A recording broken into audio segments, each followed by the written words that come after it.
Today we're going to learn how to practice effectively. Mastering any physical skill requires practice. Whether it's throwing a ball, whether it's playing a piano, or whether it's teaching. Practice is a repetition of an action with a goal of improvement.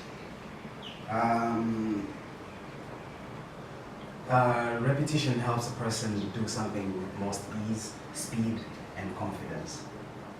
So what does practice do in our brain to make us effective and everything? So brain is controlled by two neural tissues. One of them is gray, and the second one is white matter. So gray matter processes information in the brain, directing signals and sensory stimuli to the nerve cells. White is mostly consisted with fatty acids and fatty tissues and nerve fibers. So how does practice affect inner workings of our brains? One study in mice showed that the more practice that you do, the more of those myelin tissue increase, creating a superhighway for information and effectiveness as well. Okay. So mastery isn't simply about the amount of hours you use in practice. It is also the quality of practice, meaning that effective practice is consistent, intensely focused, and targets the content it listens. How to get most of our practice time? Okay, so we minimize the potential distraction.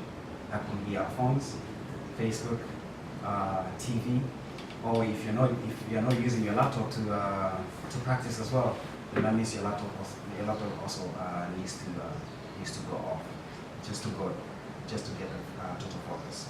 Secondly, you start out slowly in slow motion. It doesn't matter if you're doing it correctly, totally correctly, or you're doing some of it wrong. Like slow motion, and then you increase speed. It doesn't really matter if you're doing it all wrong or you're doing it all right.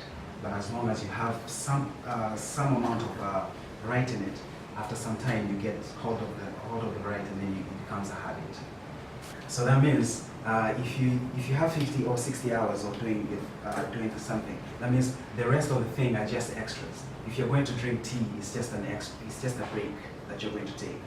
If you're going to sleep, it's a break that you're taking from your daily practices. Sometimes you don't really have to do the practice exactly like if you want to practice how to throw a ball. It doesn't mean that every time you have to go to the pitch and then start throwing the ball. Sometimes you might just be sitting and then maybe hold something and then just practicing some other type of practice that helps your hand in throwing. So you just use those times. And then the last one is practicing your brain. It might be surprising, but one study showed that if you have already taken the step of doing that action, you can sometimes you might just sit back and then try to imagine of the practice and then practice through your brain. There's this study that they did, and they took 144 basketball players and they divided them into two groups. And what they did is that they took, and they were all professionals.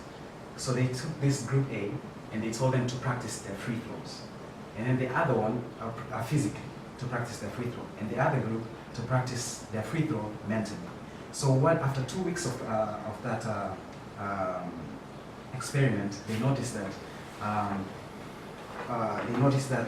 both of the group almost achieved and increased their abilities almost exactly the same.